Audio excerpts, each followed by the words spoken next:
Joey TV waiting for Instagram.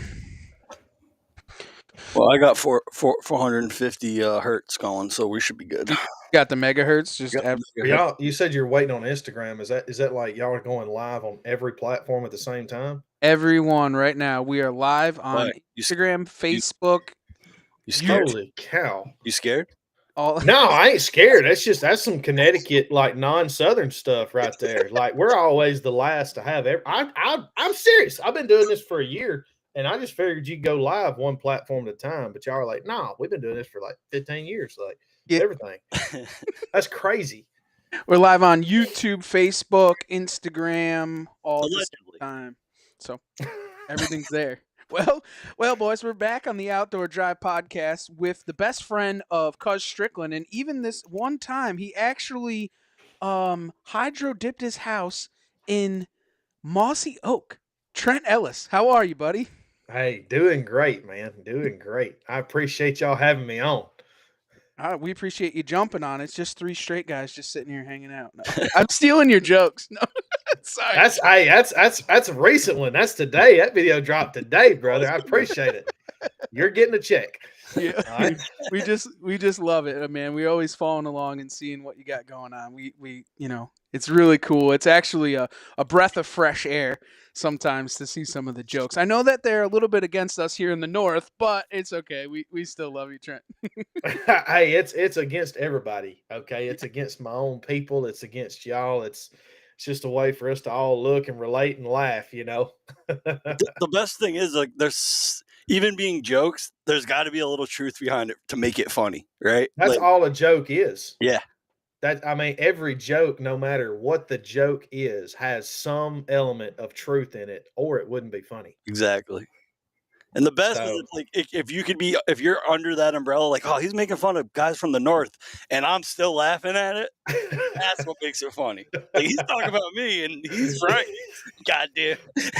Well, that's what I try to do every time I make a video. Is like it's either one of two things. It's a completely brand new concept of everything that's just absolutely crazy that it's hilarious, or it's so relatable that you say that you like, man, he's talking about me, or he's talking about my brother, or he's talking about my cousin or my friend, or again, I got to send it to him. This is what you do. That's what I shoot for, man. I just want people to be able to watch it and relate to it, and just be able to laugh at themselves, because a lot of this stuff that I put out is against me. A lot of it. Like, I've had so many videos, dude, that I've come home from a bad hunting experience, whether I've missed a deer or I set up on the wrong wind, and then I got blown out, and I'm sitting there getting pissed off, and I'm like, oh, this sucks, man. I can't believe I set up. And I'm like, oh, I can make a video about this. So it's kind of like an outlet too in that situation, kind of keeps me a little healthy. Doesn't need counseling. He just makes a joke about it, and then it's all good and over with. He doesn't need hunting counseling by any means. That's right. But I would, I have done a couple of hunting counseling videos, and I will say I think that is a need in the community, and it could be we could be raising awareness for that. So yeah. Should we start like an online like hunting counseling? We can talk it all over online. Oh yeah. And it's just going to be a lot of guys like us just sitting around looking at somebody else going, dude, get over it. You're hunting. You suck. Just realize you suck first. Okay. And you're probably not going to get any better. So. I think, it's funny that you bring that up, because, and I've said this before, is like hunting is one of those sports that's against yourself, right? There's no QB in here or captain of the football team to tell you that you suck to make you better. You just cold-heartedly go out there and think you're the best, and there's no checks and balances to it, right? So like you just go out there and you're like, wow, I'm the best at what I do, and there's no captain to be like, dude, you suck, run 3 laps. Like there's no there. You mean to tell me there's no Brett Favre? Yeah. But dude, that's it. Like, that's the best thing I've ever heard. Like, why? Because I've sat there and wondered, why are we so competitive when it comes to hunting? Like hunting, whether you're deer hunting or turkey hunting or duck hunting or whatever, I mean, it has and it will continue to ruin relationships. Like Mm-hmm. friendships, lifelong friendship. It's ruined relationships for me. Like I've lost complete respect for people that I've been like, if I wouldn't go to jail, I'd drive to his house right now and beat him half to a pulp because he hunted that spot. I took him to that spot, Oh yeah. and it's an unwritten. You know what I'm saying? It's like at Oh the yeah. end of the day, we're talking about hunting, like a pastime hobby. We're taking that serious. But I guess that's what it is, man. You're so competitive with yourself, and it's the pride of being able to have something on the wall behind you like that. Like, yeah, I did this. I got this. It was between me and him, and Mhm. I won. And you were playing the same game, but you lost, and I beat. Yeah, so it's very competitive with ourselves with that. There's My no my ego trip. favorite is how it's a test of who your true friends are, right? So you have some, say they're acquaintances or buddies, right? You talk to, and you might share trail camera pictures, but you don't tell them where it is or whatever. Then you shoot one, and it's like, well, why don't you call so and so, see if I help you drag it? I don't want them to know where I'm at. Like, No, I got a good 3-year-old in there. That he's going to be a good 4-year-old next year. yeah, I'll just pack him out myself. yeah, Yeah. I don't need any help at this spot. Yeah. And there's great friends that Yeah, that you might have best friends that are in every other area of your life except for hunting. And you're like, when it comes to hunting, I'm not taking you turkey hunting. I'm not taking you deer hunting. We're no longer friends from October 1 to January 31st. We'll pick this relationship up during February, and then we'll pause during turkey season, and then we'll have summers together, kind of like vacation homes. You got vacation friends. Yeah. Vacation home friends. Yeah. So, If you're chasing a 150, you don't send that to your buddy. Because if your buddy knows kind of where you're hunting, he's gonna go in there and hunt on it. You know what I'm saying? And like he's no longer your friend no more. Like dude, I'll lie to my mama over a 150-inch deer. Like, I mean, that's 150. Like, I'm not telling my grandma if she asks if I've seen anything, because she may tell Shirley at the corner store, and then Shirley's grandson hears about it and he's hunting it. Like, no, no. I'm making sure everything is covered. All bases are covered. So even your wife, you don't even tell your wife because she's gonna tell her friend, who's then gonna tell her husband that, oh, Trent's been over here hunting down in the holler and there's a big deer. Look at it. You see this? Yeah. You don't know anything can leak at this point. I will say, God bless me with a smoking hot blonde of a woman, and she's also been well trained in the art of secrecy when it comes to all hunting spots. So when somebody asks her, nonchalantly, whether it be a female or another male, where's Trent? Where'd Trent kill that deer? Where'd Trent kill that bird? Uh, her answer most of the time, unless she's talking to my sister-in-law, is, I ain't got a clue. He just comes home with it. She knows exactly where I am, son. I got location services on this phone. All right, like she knows where I'm at. I'm sitting there showing her the track job, and like I found a scrape right here, and I found a rub right here. Like she knows it, just like I'm breaking it down to her. But she knows, like, hey, when we talk to people, all right, we're Christians, but when it comes to thou shalt not lie, God had an asterisk beside it when it comes to hunting spots. Okay, all right, you can lie when it comes to hunting spots. Like, It's so true. It's so true though. You have to train them 100% properly because you can't be leaking that stuff out. You need someone to know who you are. I don't even tell Steve where I hunt most of the time. We used to have sharing. We used to share Snapchats, but I yeah. don't want him knowing where I'm at. Like it's not real. I kind of fib to him sometimes. So like, hey, dude, we ain't really over there.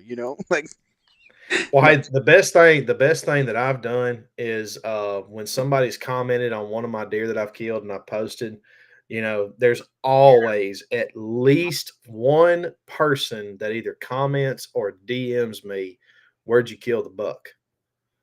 And to keep from being a butthole, I send them a pin to Walmart parking lot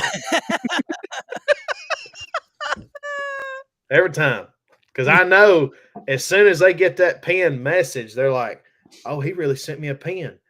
And then they look and it's Walmart Supercenter.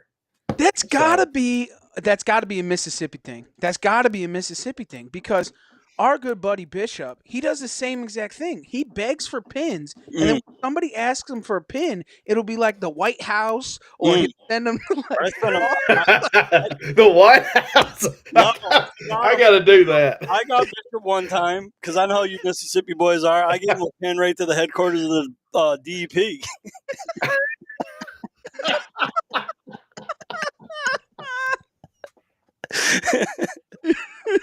Oh, I'm using this stuff, man. I'm using this stuff.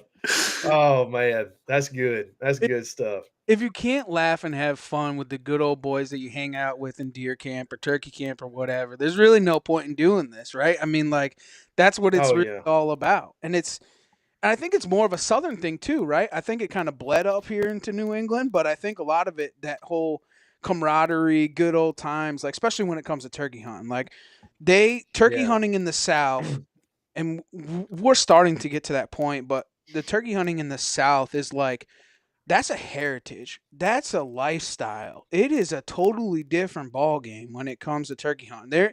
There's no crappy turkey callers down there in Mississippi, Alabama, Georgia, Tennessee. Everybody knows how to use every call to all extents. It's we kind of think we do.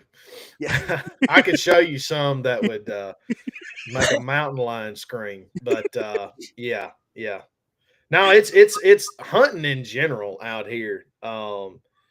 It could be turkey hunting. Yes, turkey hunting. I would say Mississippi is probably considered the mecca of turkey hunting in general.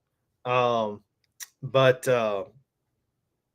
I mean, hunting down here, it's like I was just in South Dakota, and it's so easy to get permission out there. I mean, you knock on 30 doors, you're gonna have 10 yeses or 15 yeses. You know, um, every piece of private land in the state of Mississippi, and I'm speaking on Mississippi and not Alabama and Louisiana. I tell you, probably the state that has the most killers in it is Louisiana. All right, your Cajuns. All right, yeah, Cajuns, man, they don't care. Um, they don't care if it's got spots. Spots on a fawn is just where you aim your bow. I mean, that's all that is. It's a good reference point. All right, Are they like but outlaws or are they like dude, dude, dude.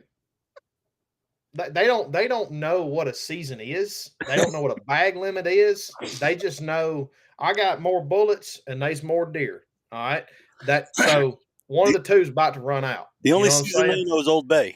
Oh yeah. But hey, look, let me tell you something. You take a boy from Louisiana and turkey hunt and he's gonna be the killer of the bunch 9 times out of 10. But for Mississippi and the South in general, man, it's like I know in Mississippi, all the private land that we have here, getting permission as an outsider would be extremely lucky to come by. Not to say it's impossible, okay, but to go and knock on doors. I mean, there is no telling how many doors you'd have to knock on to get permission to hunt on. Just because, even though if Mama Sue over here has 50 acres and she's the only person living there, she's widowed, and grandkids are living off somewhere else.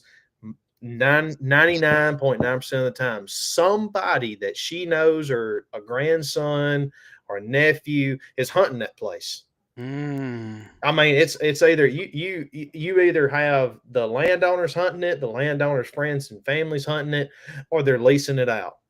I mean, it's just everybody here hunts. Everybody, like I'd say, 90% of your male population in the state of Mississippi deer hunts. That's the number one thing. Deer hunt, and then you gonna have your deer and turkey, and then your duck, or like rabbit, squirrel, coon, all that kind of stuff. But it's a very um it's just a very big hunting community, or a big hunting state. And I think it's just because Mississippi, is since after the Civil War became the poorest state in the nation. and we got a lot of woods around here, so we don't have to make a ton of money. We can just go grow it and kill it. You know, so That's the kind of the same thing here, right? But everybody's a liberal, blue collar, Joe Biden type of my person. condolences. So you Yeah, can there's a million pieces of private land here, but old Betty Sue is not going to let you go hunt her land because she thinks that guns are bad. So yeah. Yeah, no, it ain't never because guns are bad. It's because I'm hunting here. What are you doing? Get off my property, you know. And mm, it's funny. Like kids grow up with different peer pressure in different states and different areas of the country. Probably where y'all grew up in Connecticut. You had there might have been a little more I'm sure there was a little more than down here peer pressure to succeed in the classroom, to not be a complete dummy. you know Yeah, that um fits me. yeah, me too. Yeah. So I joined the Marine Corps. Yeah, it's like college, nah. And then when I went to college, it was all Quizlet, so that doesn't count. But uh but like down here, uh you know kids grow up, and I think it's starting to change a little bit as the times change. But kids grow up, it's more, it, it's it looks better if you're failing every class, but you know how to hunt and fish and drive a tractor and drive a stick shift. You know, it's like, will all that stuff get you to where you need to go in the long run? Maybe not, but that's kind of, it's just like I said, that's just the culture down here. It's all about that redneck lifestyle. Which, I mean, like I said, it has its pros and cons. You mm. know, it, but I don't know. it I like it. it was kind of the same way, like for me growing up. I mean, just kind of a rugged dude in school and whatnot, and teachers would be like, "What are you going to do for a living? Like, you don't even pay attention to math." I said, "I'm a fisherman." What do you mean? That's what I'm going to do for a living. We live on the coast, and I'm going to be a fisherman. And they say, "You can't make a living fishing and hunting." My dad would say the same thing to me, and I said, "Well, bets are all on because that's what we're doing." Like it is what it is. But when things happen like COVID, right? So when COVID had Yeah. all happened, you bet your rear that guys were, everyone's like, if something happens bad, Trev, we're coming to your house. And I'm like, no, you ain't coming to my house. You come to my house, I'm shooting you at the front door because I don't know what you're here for. Like, get out of here. Like, I've been canning beans and squash and all this stuff. I've been surviving. I'm gonna be all right. Like Hank Jr. said, country boy's gonna survive. Well, guess what? That's I'm gonna right. survive. Like it is what it is. Don't come around here. Ask him, because when you guys were all talking about us rednecks Yeah. when it was a problem. So Yeah. Well, hey, and from the economics standpoint, the economic side of things, I want to say if you Google it, for the entire country, hunting and everything hunting encompasses brings in about 17 to 25 billion dollars of revenue. mm, So, I mean, we're talking licenses, ammunition, guns, bows, all that kind of stuff. And not to mention, when people like me travel out of state and go stay somewhere in a hotel and, go to eat Yes. at the restaurant, gas, all that kind of stuff. I mean, but I think it's just one of those things, man, that, you got to know how to do, because if crap hits the fan, you need to be able to go out there and take an animal's life and feed your family. right. I mean, I think that's basic. You ain't got to agree in, going to Africa and shooting an elephant, I whatever, but you need to know how to go out there and feed yourself and survive, rather than going to Kroger or Costco or wherever y'all go up there, you know. So I don't know what y'all got. I We don't know if have y'all got a Costco. Kroger. We have Costco. Okay. We Walmart. got we got Sam's Club down here, so We had Sam's Club. We pushed them out. Now we have Costco. So yeah, dadgum liberals. I tell you what, man. we had Winchester, Mossburg, and Remington here too, but the liberals pushed them out. So Oh, Oh man. Hey, we may make a turnaround these next 4 years. We may get Winchester and Mossberg back up there. You Yeah. can't ever tell. We had Colt. We had some of the biggest gun producers were right here in our home state. I mean, the Colt building All of them, where yeah. Colts had been built for since the beginning of time was within 30 minutes of us. I mean, like that was a huge thing, but now, no, not anymore. It ain't happening here. Nope. So I gotta, before you ask this question or whatever, I gotta say, you mentioned Colt. I'm sorry, I've got to say this. Um, do you know why Colt has the legend of the Colt 45? Like when you think of a 45 ACP, everybody goes to Colt 45. Hmm. You know why that is? You Did know the the story that made well, that's a good millennial guess, but it's wrong. I'm thinking No, Colt 45 and it's too zigzag, baby. That's yep, of course, yeah. No, uh, I should have said the lyrics of that anyway. Um, um, forgive me, Lord.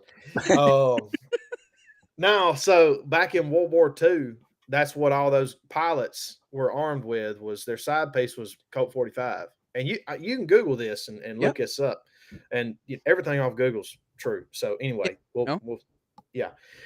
Anyway, American in World War II got shot down, and on the way down, as he's parachuting down, Japanese plane comes back around to finish him off. Someone pulls his sidearm out, floating in the air down with the parachute, pulls his Colt 45 out, shoots the plane down, shoots right through the window, kills him. Then Colt 45 shoots Most out the roof. Who doesn't want a Colt 45 now? You know what I'm saying? I mean, a World War II champ, baby. Let's go. Yep. We're Take down a we're plane. we're we're taking down planes. Yeah, that's right. So anyway, that's a fun fact. No, That's Yeah. I love it. So where did hunting in the outdoors kind of start for you? Obviously, it's a lifestyle down in the South, but like, did you grow up in a household of outdoorsmen? Was it? Dude, it's so funny that no, my dad, his hobby is trading the stock market. Okay, options trading, like knowing everything about what's going on with stuff like that. Um, my his brother was the redneck. His brother, my uncle Sean, got my older brother Trey into hunting when he was little, and then Trey helped me get into hunting. And I killed my first deer when I was 9. I think the first kind of hunting I went on was when I was about 7 or 8, and we were dove hunting. Dove hunting here starts the first weekend of September.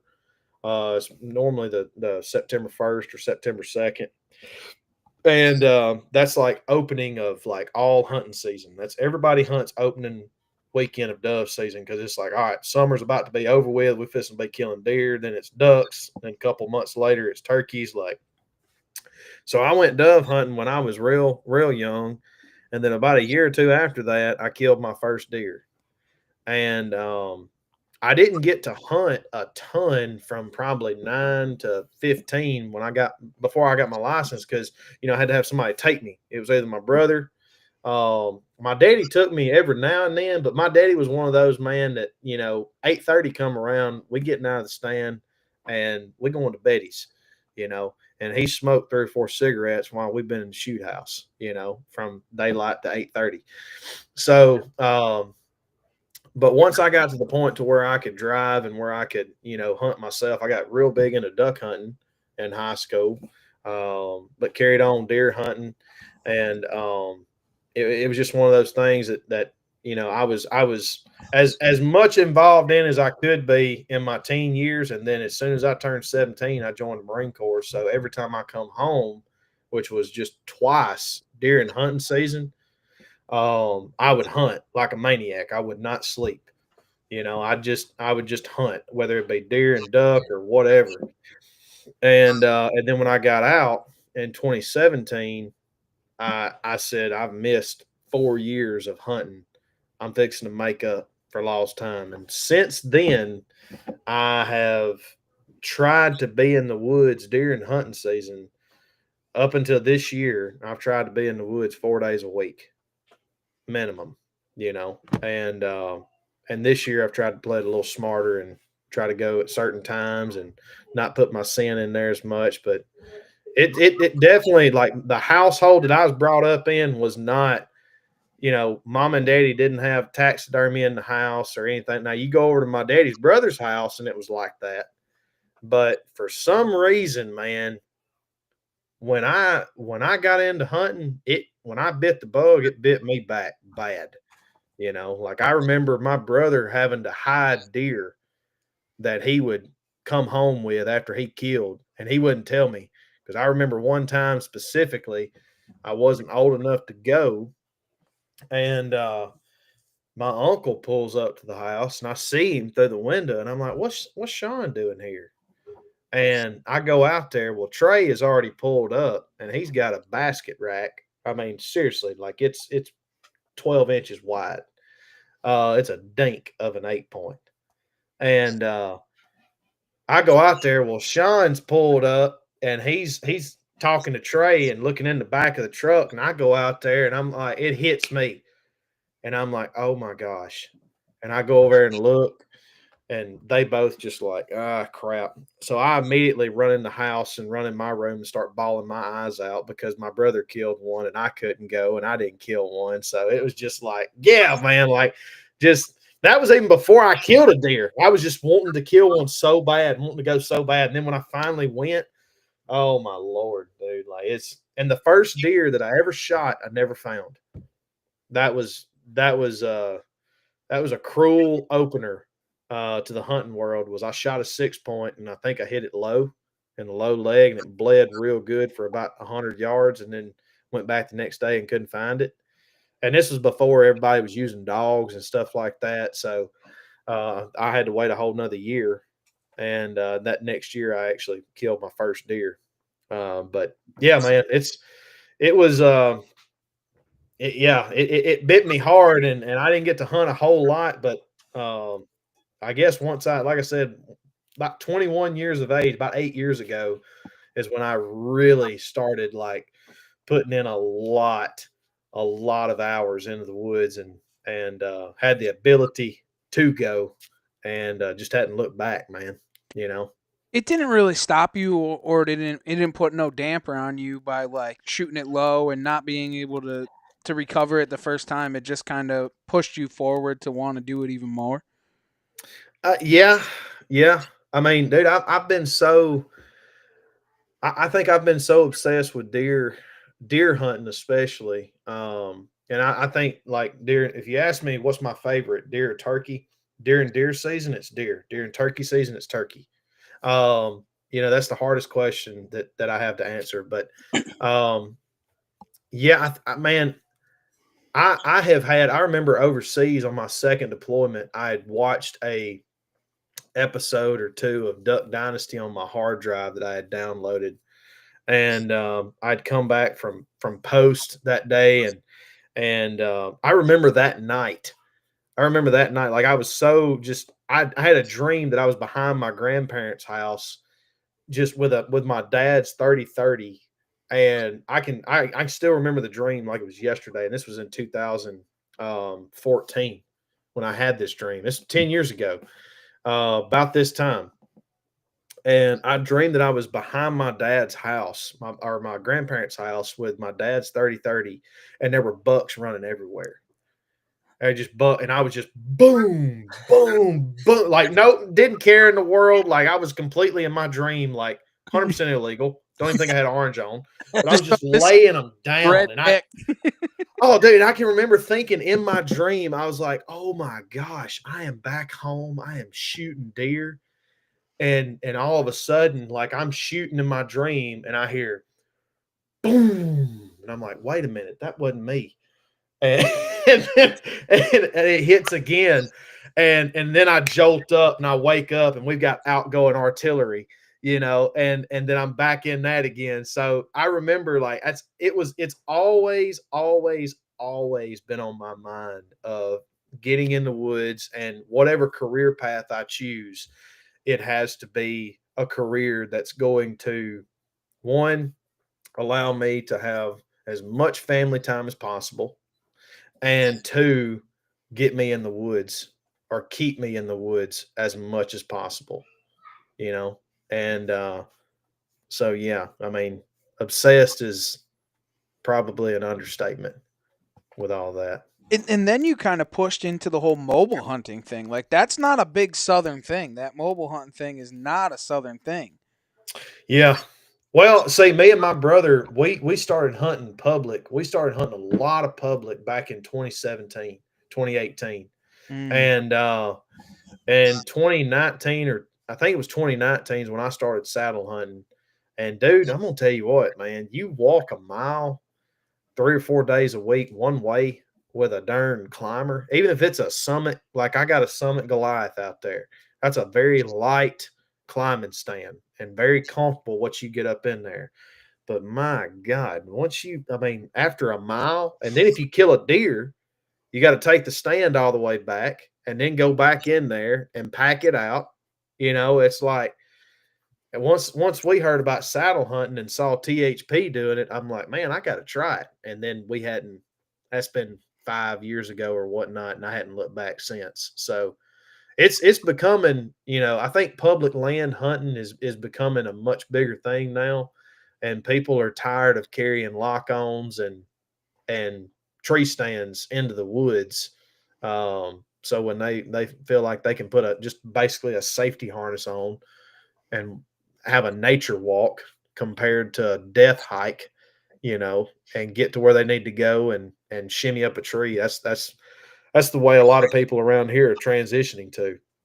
And I think one of the things mobile hunting is that you're not picking a tree, you're picking a spot, right? And I say that a lot where when you're in Yeah. that Goliath, like, and don't get me wrong, I mean there's more deer shot in America in a summit climbing stand than any stand in the world. But let's not get that twisted. But when you're not picking you're not picking a tree, you have to have a straight oak or a straight pine to be able to get up in it. When you're saddle hunting, Yep. you're putting yourself in the game 10 times fold than you would in a Yep. regular climber, and it just puts you in that position to be able to kill bigger deer or be in the deer every single time that you enter the woods. I think that's one of the most important things when it comes to saddle hunting. I think that belongs on a shirt. Like what you just said, as far as like with saddle hunting, you're not picking a tree, you're picking a spot. I mean, dude, that is the truest thing I've ever heard comparing saddle to climbing. Like, because you're right. Every time that you go into the woods with a climber, you're like, all right, I got to find a tree that's at least 18, 20 feet with no branches, pretty straight. Something I can get on there. If it has a lot of, like, if it's a water tupelo, if it's got a ton of, like, if it's got a big butt, I'm gonna have to cinch that climber 5 or 7 feet up here, and I'm gonna have to jump up in it. And it's like, dude, if you got a saddle, I mean, I can climb that darn ironwood that's as big around as my fist, as long as it'll hold me. I can get up there. I might be 30 foot, or I might be 7 foot, but either way, I'm gonna be right there against the tree. So I mean, yeah, you're right. It's you're picking the spot. That's What is a awesome. water tupela or whatever you just said? Water tupelo. I Oh, think. Oh man. Hey, I'm not sounding smart. I think it's called the scientific name is Nissus sylvatica or Nissa sylvatica. And we So didn't know what yeah. the first one was, and you think we know what that one is? they're actually the same thing, don't you know, We Steve? didn't know Hey, the common name, and you're dropping scientific names on it. hey. Basically, what you're looking at is, instead of, how a cypress. Y'all know what a bald cypress is, don't you? Yep, All right. Well, maybe. those bald what we call, where those bald cypresses grow, we call those sloughs. The area that they grow in, like wet, dry, whatever. It's normally wet. Sloughs. They grow in sloughs. Water tupelos do the same thing, except they're not. They start off. They got a big butt at the base of them, and then about waist high, they taper off normal and they go straight up. So it's a perfect saddle hunting tree. I mean, it's perfect because you can put that first step. Like I climb with one step, and I can put my step right there. Just head high. I get above the big butt of it, and then it's literally the same size all the way up to 20, 25 feet wherever I sit. So, and I'm hunting sloughs, and that's where I like to hunt, anywhere where a bunch of water or next to a creek or a river or something like that. So, yeah. Do But you guys have grinders down there in Mississippi? is that the gay website? Like, what are you talking about now? That's got to be a Connecticut thing. What y'all? I don't We even don't know what know. he's talking about. We don't grind down here, Bubba. I don't know what you're talking about. A meat grinder. We do a meat grinder, but No, like a po' boy, a sub Oh, grinder. grinder, that's what you're calling grinder, a sandwich? A hoagie. a hoagie. Man, that's What do you call them? sandwiches, subs, you know. I mean, we keep it as simple as you can down here, Bubba. Like, Yeah, we call. I mean, I was just wondering if there were anything like a Dude, water. you threw me for a loop there. I was like, what the hell are you talking about? Grinder? Like, it was so off topic. Like, we were talking well, that's what I was going to say. Is like, how are you swinging that back around yeah, to the trees and killing deer and sloughs, and he's talking about sandwiches. I just yeah. know what they called sandwiches in Are Mississippi. you hungry? Yeah. Like, is that what it is? Like, we can take a break, man. Go get you a pack of nabs or something. Like, Yeah, you know. I know that in Mississippi they call them like po' boys or whatever the case may be. It was like a water tupla. You know what I'm saying? Like I was just trying to figure it out. Oh, it's the weave. You got to do the weave. Oh, okay. I got you. That was horrible. But yeah, I mean, I see what you're saying. Terrible transition, but yeah, got you. No, Well, I never said I was good at this. I just said that I was here. no, you didn't, and you're not. But I mean, I get it. That's good. I get what you're saying now. I thought you was just hungry. So, I mean, I'm fat and everything, and like I like to eat, but it's. hey, look, man, look, the way that I look at it is all these social media people that want to show how rigid they are and everything, they got to go to bed every night dreaming about donuts. You know what I'm saying? Dreaming about the gas station food that they can't eat, and I'm going to just sop up. Okay.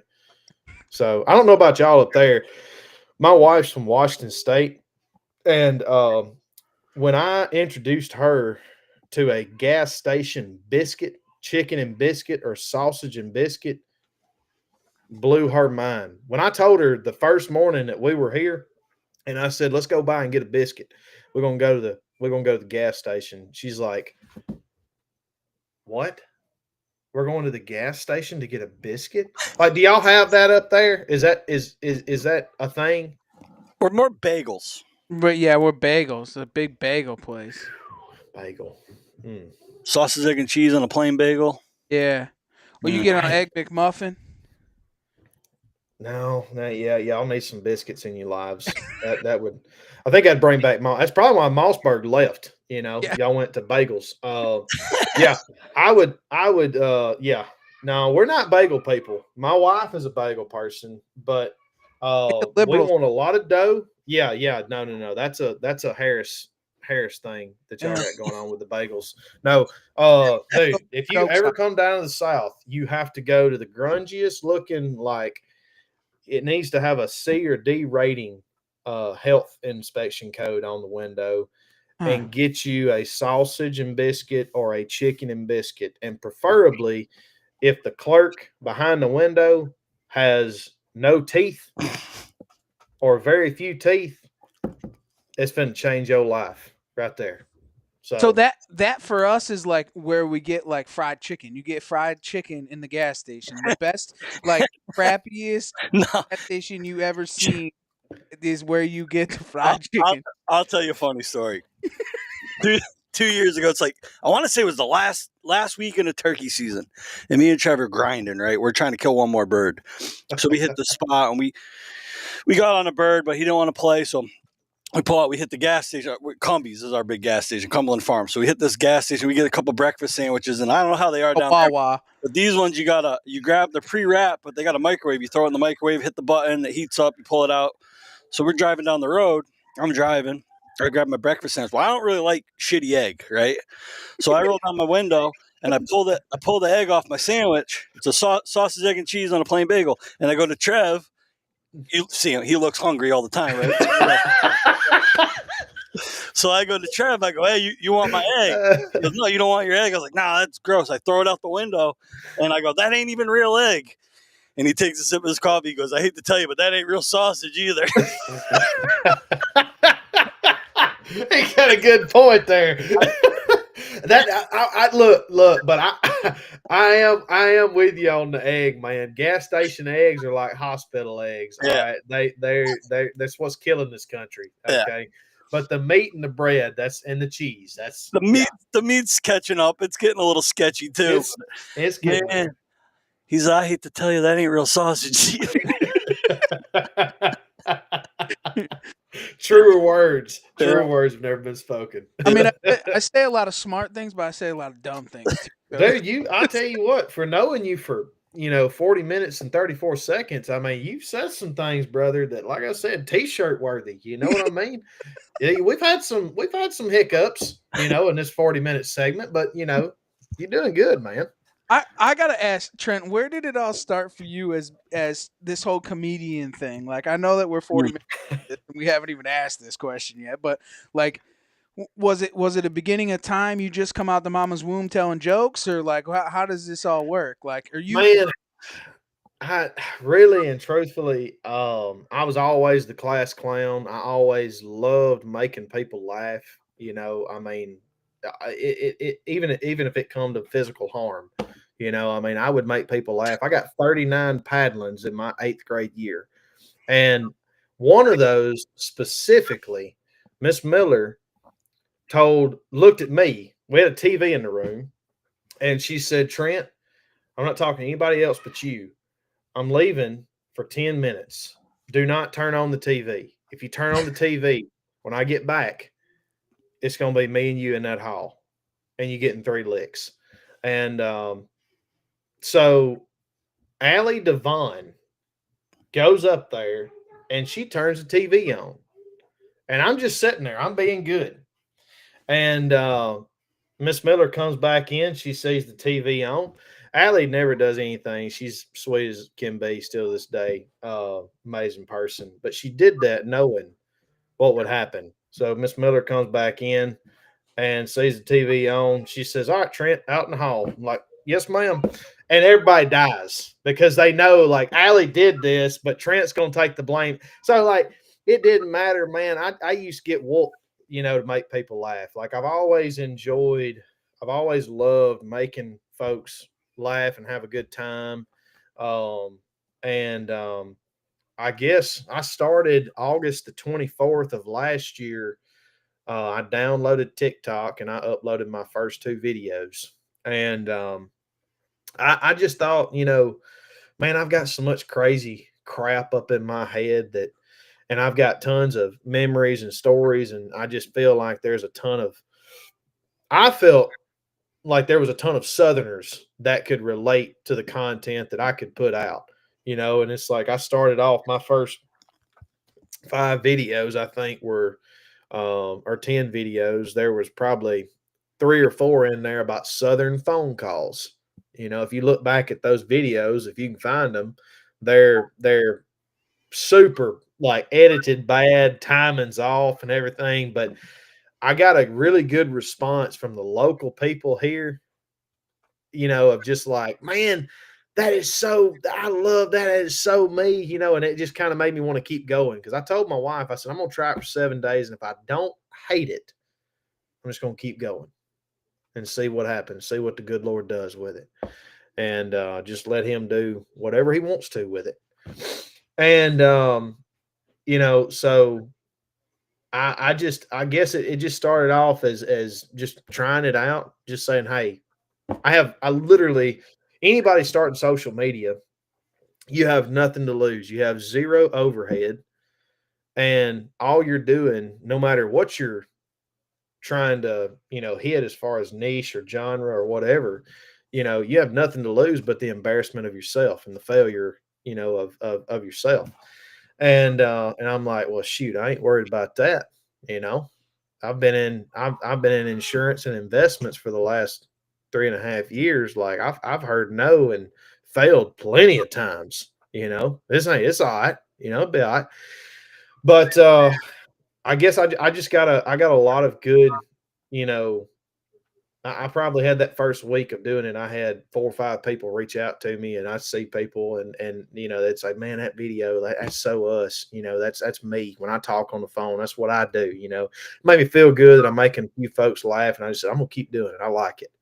And it just kept growing and growing and growing and growing, and yeah, it is where it is today. We ain't made it by no means, but making it. I don't know what that number looks like or whatever, but Ask, what does that actually look like? Because we've been doing this for 10 years, and I'm not really sure what making it is. Like, everybody thinks in the hunting space, there's millions of dollars to go around. We all can quit our jobs, but that's far from the truth. yeah, yeah. I think, and y'all are in a different area of podcasting. I mean, y'all's Instagram has what 17,000 followers. I think personally, if you're a podcast and you have 17,000 followers on Instagram, I think that's amazing because people are watching me for Right. a minute and a half at most. You have 17,000 people that want to hear you and your guests talk for at least an hour. That's Some, a much stronger, that is a much I want to hear stronger. you talk. yeah, they don't Well, need to talk. well, We got hey, there. whether it's me or the guest or y'all or whatever, I mean, y'all are doing a good job somewhere. Yeah. And I mean, when you subscribe to somebody's channel, or whatever, and that's why I put podcasts above everybody because people are tuning in, and they want to hear you talk for a long time. I mean, people can watch my video, and if it's a bad video to them, they've wasted a minute of their life. Right. They're sitting down, they're getting chores done and knocking this out, knocking that out because they don't want to miss the live or they don't want to miss the episode for y'all. So I think like with podcasting, man, it takes longer to get to a certain level to where you can quit things. But I mean, just like Joe Rogan, I heard him say a month ago, or excuse me, he didn't say it a month ago, but I saw a clip a month ago of him. Somebody asked him, a guest asked him about his podcast, and he said it took 5 years Hmm. for the podcast to pay for itself. And he had so many people telling him, dude, your episodes are way too long. And he's like, F you, I'm going to do what I want to do Hmm. you know and it's like, I mean, I think that's the approach with all of this, is that if you do what you want to do, if you do what makes you happy, and like Alex Hermosi says, if you make the goal the work, the instead of the I'm gonna buy 250, the goal is for me to have enough money to buy 250 acres of land in the Mississippi Delta. If I just make the goal, I need to release 6 shorts a week and try to put out 1 to 2 long form YouTube videos a month. If I make that the goal, the 250 acres will come eventually, Hmm. you know? And I mean, but I mean, dude, I don't know what making it is, Hmm. but y'all ain't, I don't think y'all are far from it, you know? See, the thing for me, really honestly, is, and I think a goal from the beginning, that goal that we have set is just to reach, like yourself, just local people that want to, that want to learn something or grow from something. I think that the driving force and the golden coins that we get is people reaching out to us and saying, "Hey, man, I heard this on your podcast. You made me go out of state and hunt mobily, or you made me get in a saddle, or you know what I'm saying, and inspire people that haven't done it." We, like yourself, have been in this for so long, like hunting and fishing and outdoors. If we get somebody else new into it, we take all of this for granted. So if we can pass that on to get them one step closer to their success, that's a success in our book, right? To, like, they can come on here and laugh, or they can come on here and learn something. That's important to us. Like, we don't even care. Like, if 3 people listen to the podcast, we're still going to podcast. You know what I'm saying? Yeah. We just enjoy it, just like yourself, like you just enjoy doing what you're doing because you make people smile. Well, I think when it all comes down to it, we are, and I'm not trying to be negative, I'm just trying to Right. be real. We're in a country full, and I probably a world full of weak-minded individuals, very weak, Mhm. very very weak, and any kind of struggle, people just quit. People do TikTok. I had so many people tell me, "Man, I tried that TikTok thing, and I did it for a week or two, and I can't do it." It's like you can't do nothing for a week or two. Like all these success stories that you hear about blowing up overnight, normally they had a 10-year history before they blew up overnight, or you heard of somebody being lucky, and I think it all boils down to as long as we're still here. I don't know. I mean, I've got about 700,000 or 800,000 followers right now on every platform combined, and my stuff could tank next week, and I could stay at that number for the next year. But I guarantee you, if I'm here 5 years from now doing the same stuff, my numbers are going to increase. My growth is going to, my reach is going to expand, and it's going to be the same thing with y'all. You just got to outlast people. Mhm. Most people are not going to podcast. How long have y'all been doing this? So we started this podcast has been, I mean, we're over, this is 200, this is episode 273.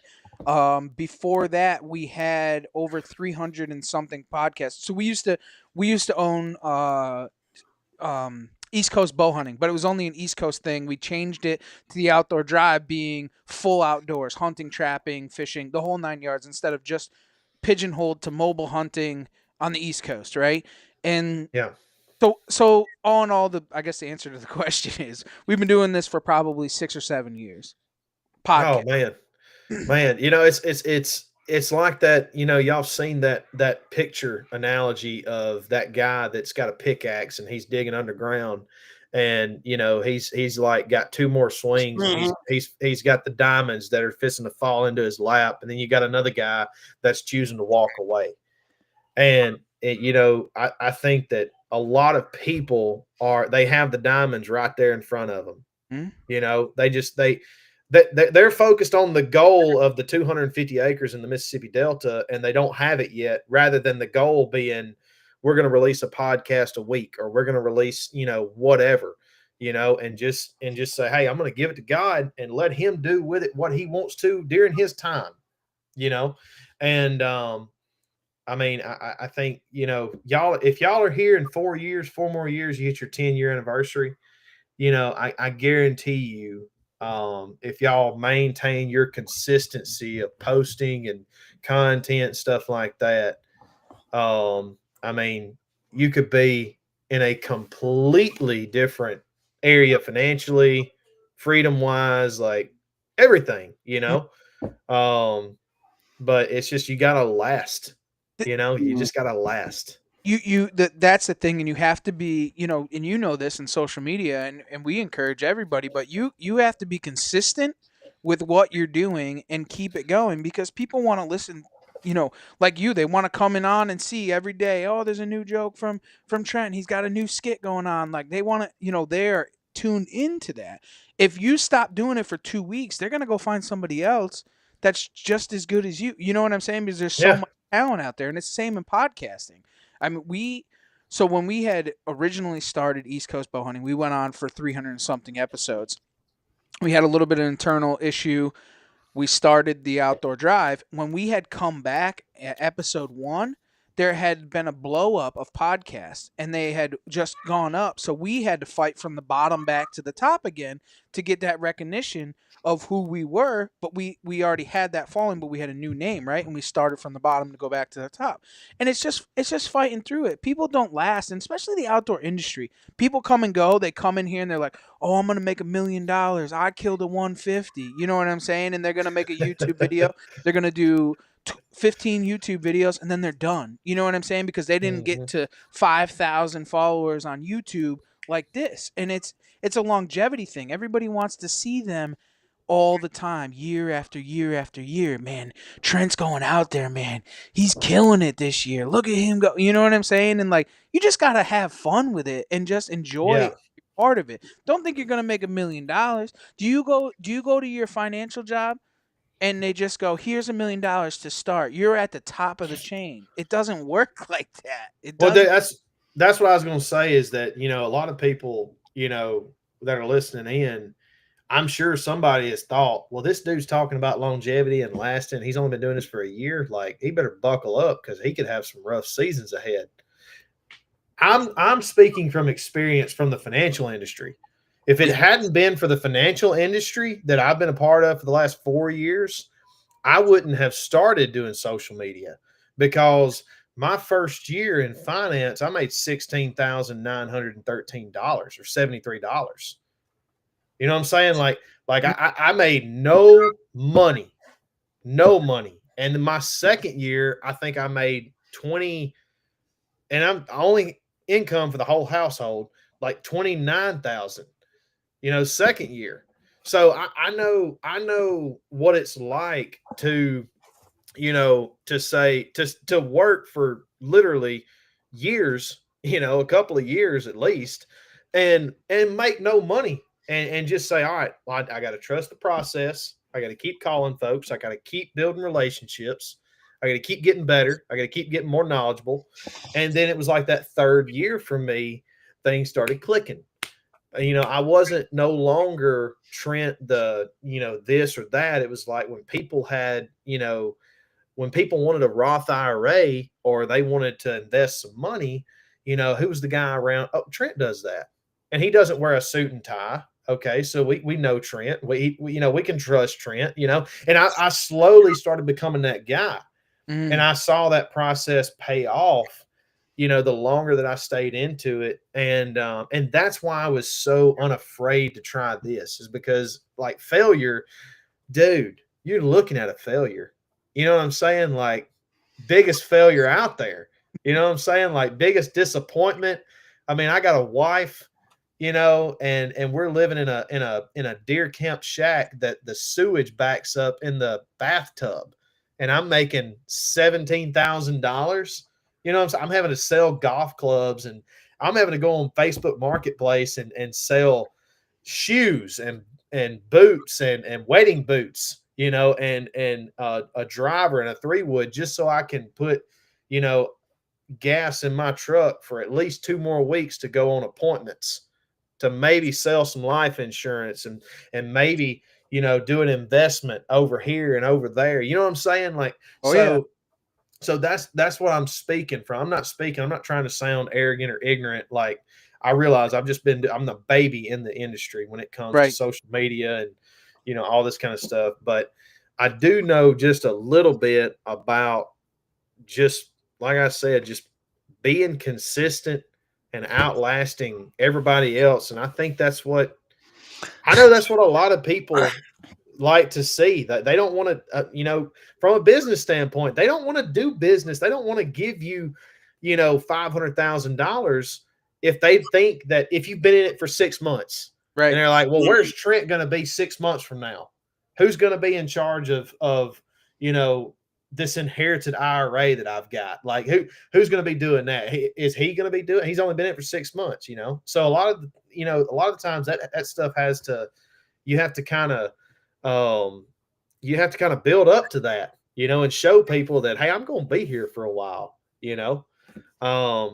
but that's more so what I'm speaking off of, as far as knowing about consistency and all that. Because I realize I'm a baby in the social media industry, so, but You got to be a grinder, not a sandwich. Yeah.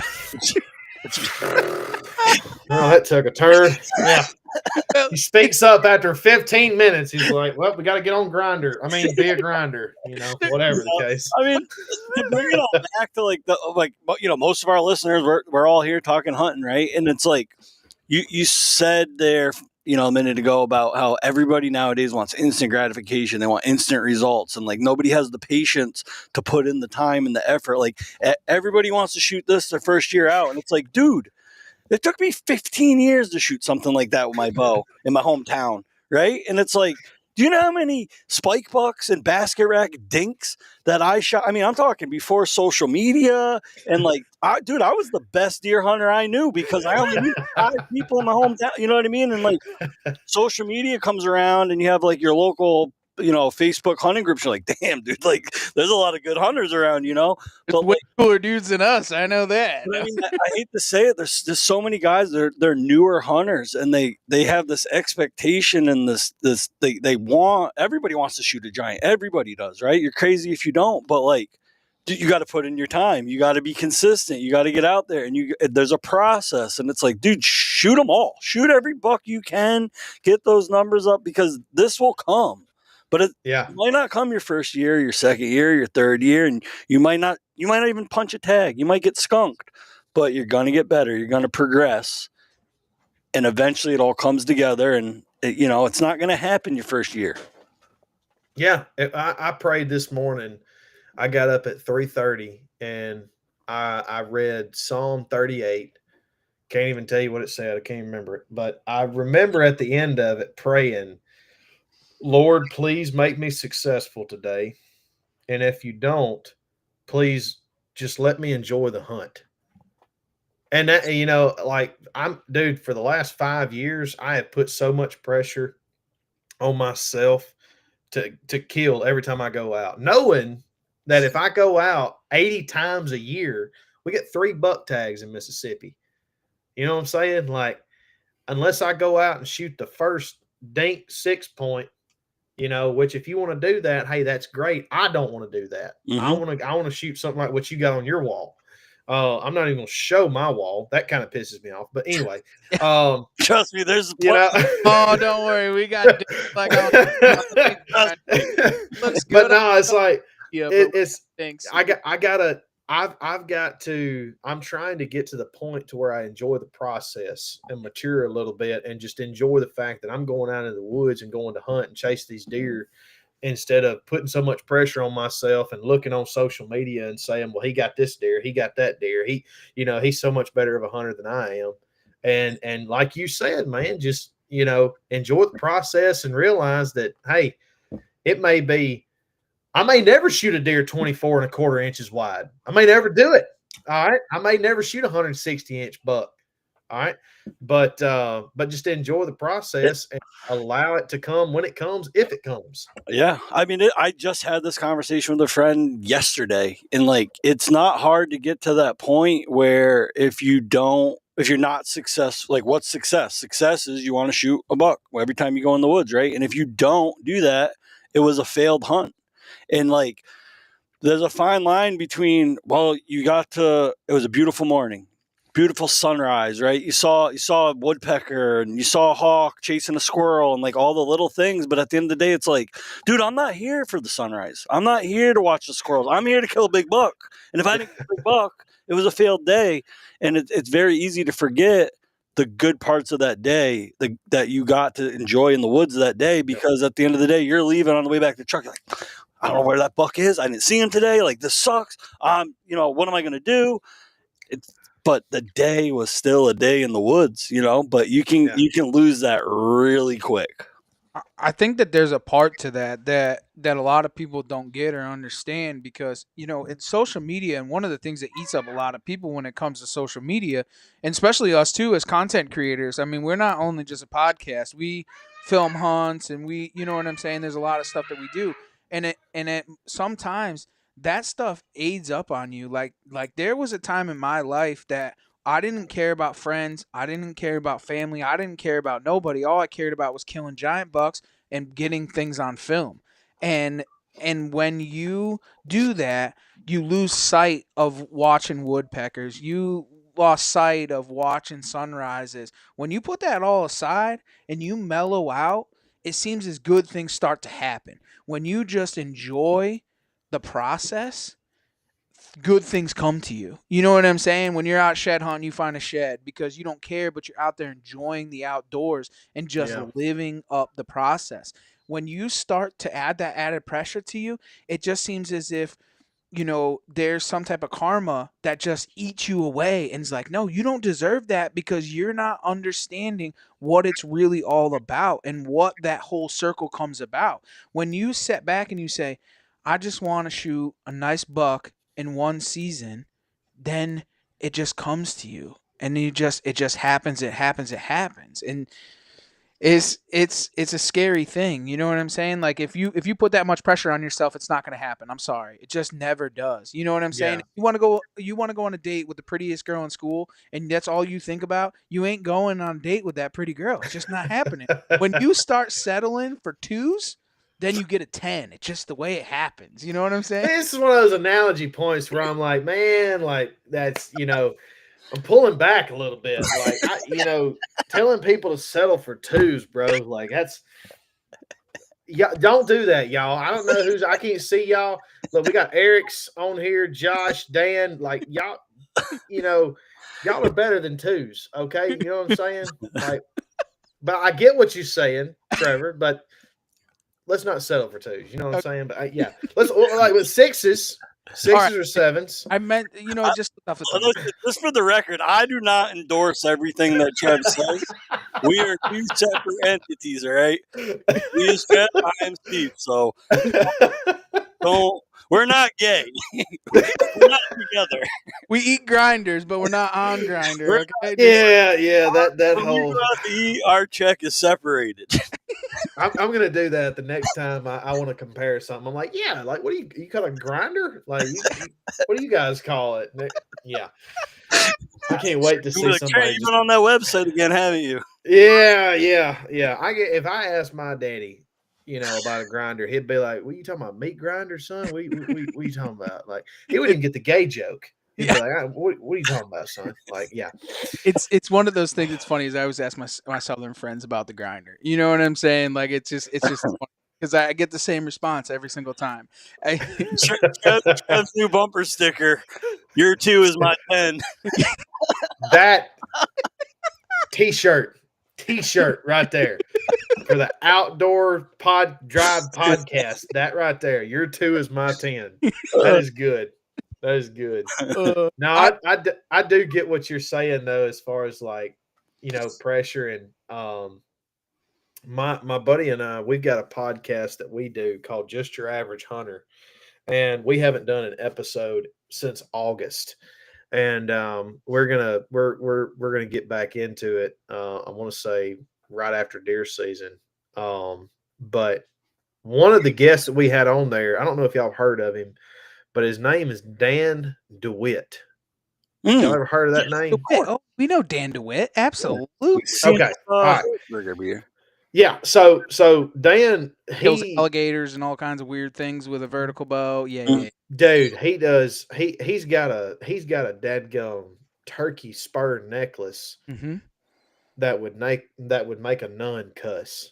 I Mm-hmm. mean, he's killed so many of everything, pretty much. But I was telling him about putting pressure on myself, and it just seemed like with me, I'm not a bad shot, but I've always been good with a bow, been good with a gun. In the past few years, I've had a couple of misses on bucks that were really, really good bucks. And it's like right after I missed them, I just put so much unwanted pressure every time I went into the woods. And Dan told me, he said, man, what you got to start doing is he said, I've been there. He said, you got to start journaling. He said, every time that you go hunting, he said, you need to journal. He said, you need to journal what you saw, what you experienced, what you didn't see, just everything about the hunt that you can think of. And he said, when you get in that negative mind space, he said, go back and read that journal. Mm-hmm.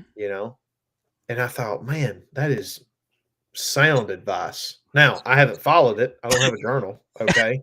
Just like most of the things in my life, I get good advice, don't follow it. But I will say it kind of rewired my mind to just, like I said, just, ask the Lord to just let me enjoy the hunt. Let me realize where I am right now. I'm not it's not 6:00 and I'm not at the Toyota plant, assembling car doors, Right.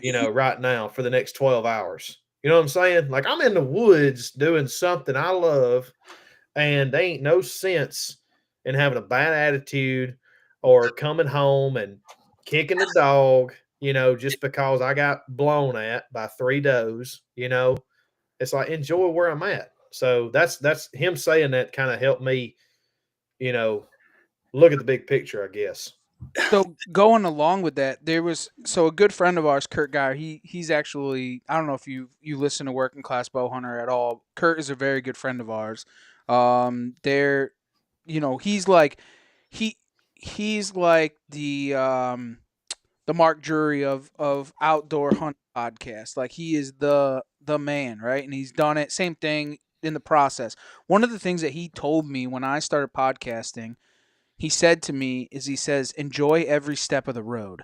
Don't force yourself to move along fast, like yourself, Trent, where like Yeah. enjoy the gradual growth and the love of it. Because there's gonna be one day you're gonna be on top and you have to look back and enjoy getting there. You know what I'm saying? If it's an overnight Yeah. marvel, like you have to, there's like an earning part to it. So you have like some sweat equity in it. You know what I'm saying? And like love it and stuff. And that's always stuck with me. Like I'm never in a rush to, get a giant, I don't want Ted Nugent on here. You know what I'm saying? Like you just like you gotta enjoy the process, as you start to go Yeah. along and have different people. I mean, I know that you're like Ted Nugent and everything, but I'm just saying is like that we just have Hey, Teddy's my boy now. I'm gonna tell you something. If I could meet that fella right there, all right, I love me some Spirit of the Wild. All right, I grew up on Spirit of the Wild. Mm-hmm.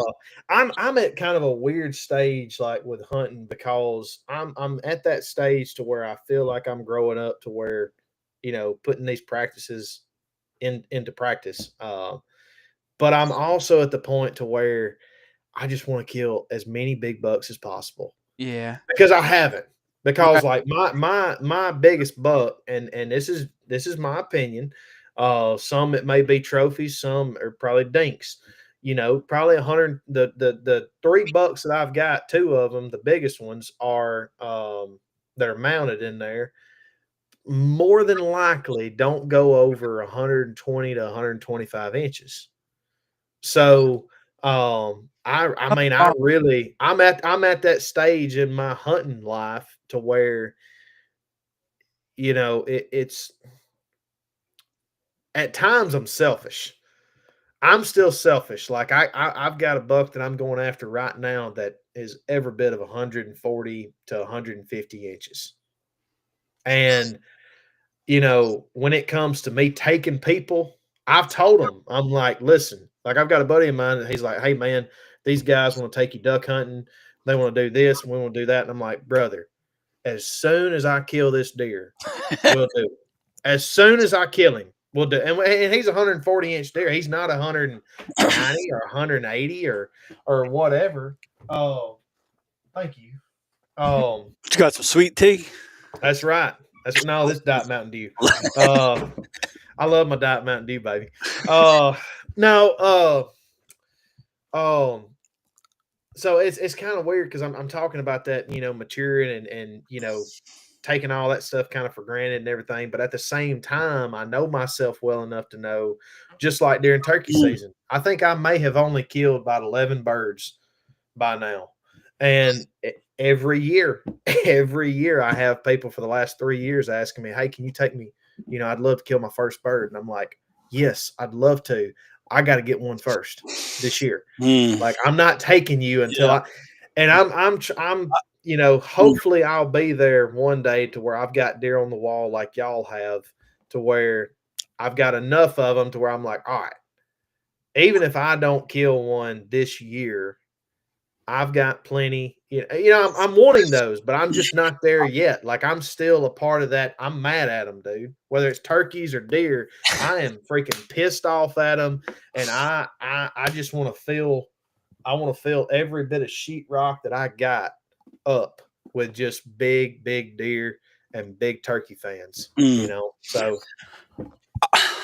All right, you're close. You're so freaking close because I can speak wholeheartedly on this. I've been caught up on it so much. And last season, last fall, I got hung up on this 150. Bow only. I chased that deer all year. I was all in on him or nothing. And dude, I missed opening day of rifle season with my dad because I was 2 miles up the road bow hunting this buck. And it was everything, every trail camera, every sit I had went on this one property for this one buck, and I didn't kill him, right? I just whatever. I knew what I was getting myself into, right? So this year, I'm like, I can't do that again, man. I cannot do that again. So I'm doing stuff this year that I never in a million years thought I would do. Eric's listening right now. I gave up a Saturday morning deer hunting this year to go goose hunting with our friend Matt and Eric. I'd never been goose hunting before. And I'm out here, I'm having a blast killing geese, and I'm still thinking, I can't believe I'm not in the deer stand this morning. Yeah. Like I'm shooting these stupid geese, and I could be chasing this big buck right now. And you know what I mean? And like I gave up my opening day of rifle season this year to sit with my dad. I didn't even have a gun. I'm not killing today, but I'm gonna sacrifice it to go with my dad. And the more I have sacrificed this year, dude, I've killed 3 bucks this year now, and I've sacrificed more to do other things with other people. And it's like it comes back full circle, where you would think it would be the other way around. The more time you're in the woods, the more success you're going to find. But this year, I've actually given up weekends to do other things, and it's like I get rewarded for it. It comes back. Yeah. It's crazy. It was the same as I'm a big shed hunter, right? And I cared about sheds, like everything. Like there was sheds, and I'm like, no, don't touch Yeah. my sheds. Don't, you know what I'm saying? Don't touch the things. Don't, you're gonna ding them sheds up, right? When I started cutting them things up for dog chews, there was just sheds. They were just the back of the truck was just full every single time I go out shed hunting. And it's like it's when you don't, like I was saying before, if you don't care about it and you start to give it up, it just comes back tenfold. It's crazy. It's mind blowing. It's kind of like it has power over you, you Mhm. know? Yeah. Yeah. Well, and this year, specifically for turkeys, I'm going to have to give up my opening, weekend or that opening day and week to get another guy bird. At my church had a raffle where we're building a gym, and they wanted to raffle off something with me, and I'm like, dude, they ain't nobody gonna pay nothing a video or a hunt. And I'm like, sure, we'll do a turkey hunt. Well, it did great, and this guy got it and paid for it and everything, and now I'm like, I have to make sure like he gets a bird like for opening weekend. Like he's got to, you know what I'm saying? And it does. That second weekend could be pretty good, buddy. You might want to hold off. You're a little more fired up. I just know that if I go in the woods and shoot one, and then I take him and he doesn't get one, I'm gonna feel. I'm gonna feel 2 feet tall. Like I'm just gonna be like, oh, it's gonna be awful. But I can already feel that, like what y'all were talking about, just kind of how it kind of it releases, I guess, that pressure and just not you're not just worried about killing. You're not worried about getting your social media post. Everybody's worried about. We're always worried about. I got to get my deer on Facebook. I gotta have my and I've killed 2 bucks this year, and one of them I'm getting mounted. One of them is a great, unique. I mean, he had a 10-inch brow tine. I mean, he was a very unique buck, and well, I think y'all used that on that deer. Yeah, great deer. Great deer. And I'm sitting over here, just like, well, I'm going to Iowa next week. And what if somebody goes in there and kills this other buck? Well, I'm gonna get back from Iowa, and I'm gonna have 10 days to hunt him until we go to Washington. And it's just like I've already killed 2 deer, man. Like come on, bro. But Well, I'll say this: if you're giving up your Saturday, your beginning of turkey season, if you really need a turkey, you get on a plane, you come on up here. We got a bed for you. We could get you like 3 turkeys. I've already booked. the ticket when y'all said 5 birds, and I heard. Okay, now you didn't tell me your name earlier. Is it Martin or it says Martic? That's my last name. Yeah, Steve. Steve. Okay. Oh, Madman. Steve said a while ago he's already killed 3 bucks this year. So how many buck tags do y'all get? Too many. What is okay. It? 7. Actually, it's funny.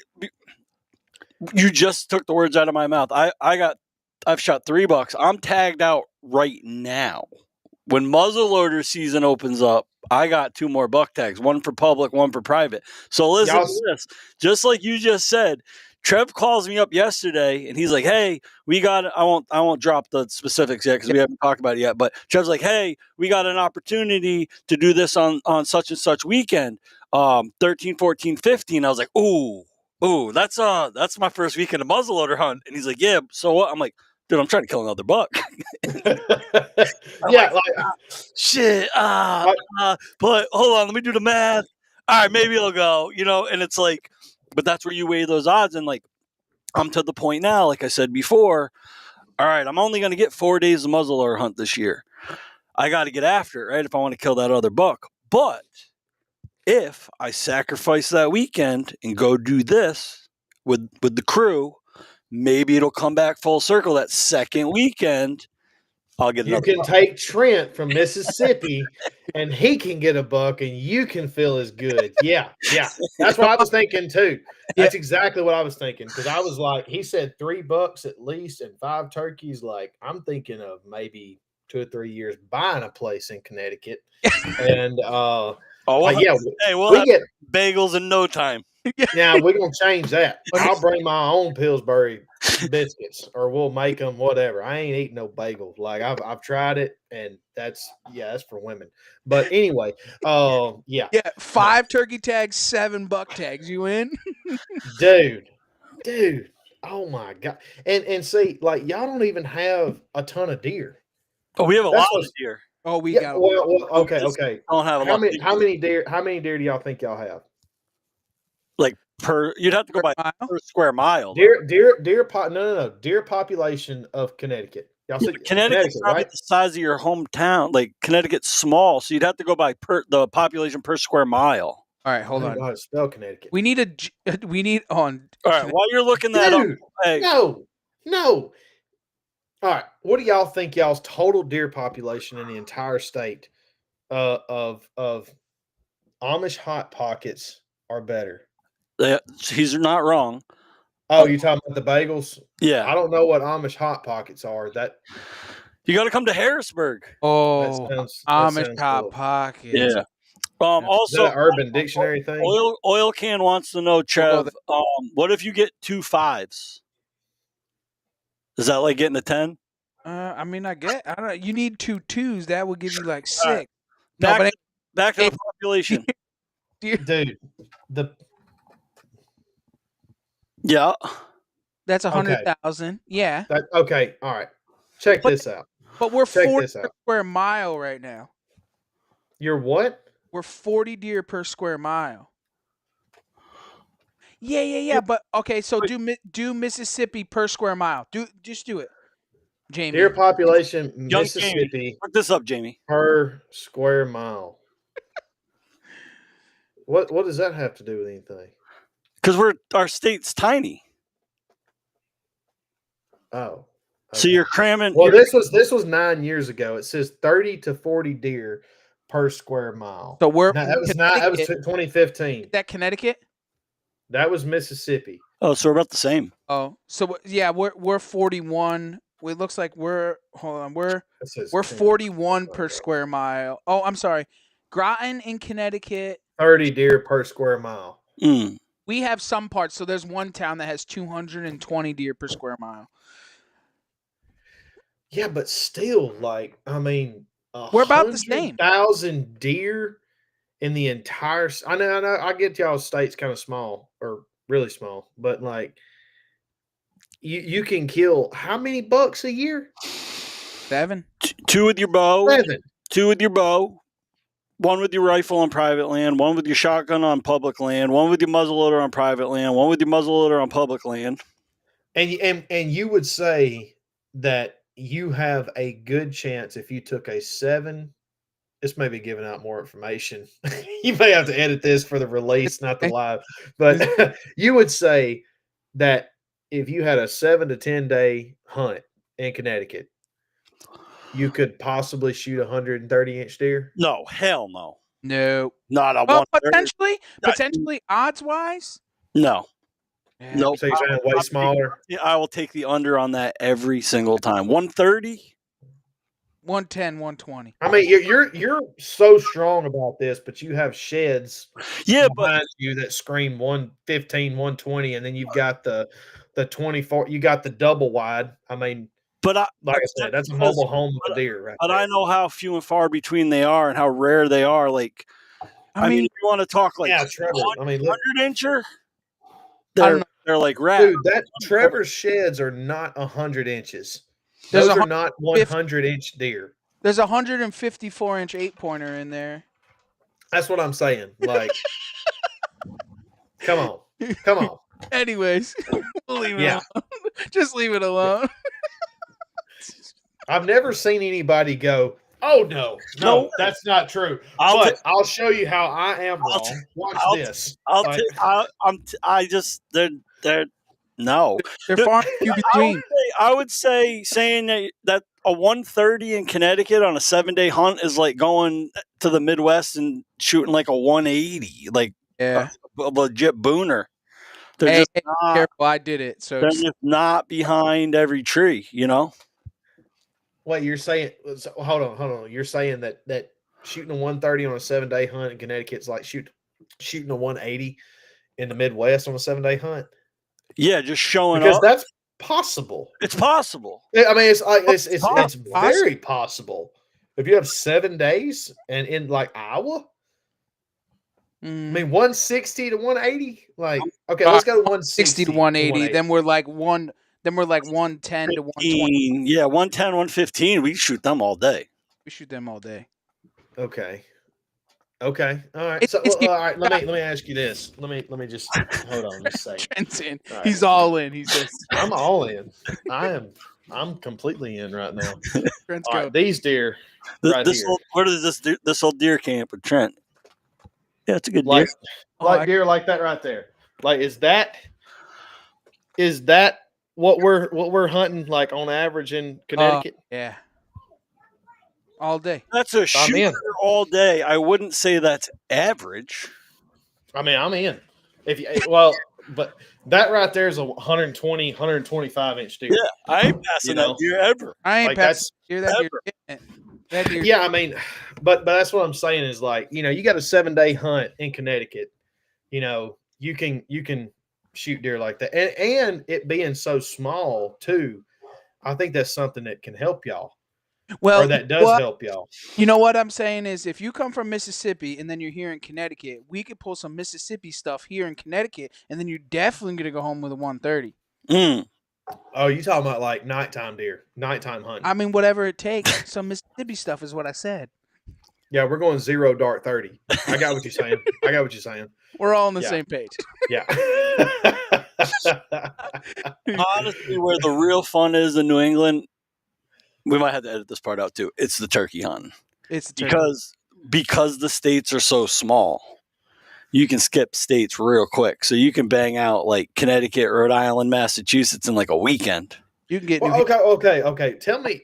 All right, I have a Mississippi education from high school or all the way K through 12 and even college. Graduated from Mississippi State. So, and half of that was Quizlet. So tell me, what encompasses the New England states? Maine, Vermont, New Hampshire, Massachusetts, Rhode Island, Connecticut, New York. Well, New York part. New York's not New England. No, it's the Northeast. So what are you saying you could knock out in a weekend? Connecticut, Rhode Island, Massachusetts for sure. 3 states. You talking about a bird? You talking about a bird each? Yeah. Kill a bird each in probably 3 days. Good Lord, man! And if you make it 5 days, I bet you we can make it to Maine. Mm-hmm. Dude, I told my buddies in South Dakota, I was like, I'd love to have y'all down, but at the same time, I would hate to have y'all down because, like, they're used to getting up every morning and picking out which bird they want to go after. Picking out how hard do we want to make this hunt or how easy do we want to make this hunt, and it's like, down here, I feel like that's the worst thing ever is when somebody comes hunting with me because I'm like, man, hey, look, you need to know going into this that we may not even hear a bird. That's the You're, worst too. When it you're comes, 3 days, 5 days here, we may seriously not even hear a bird.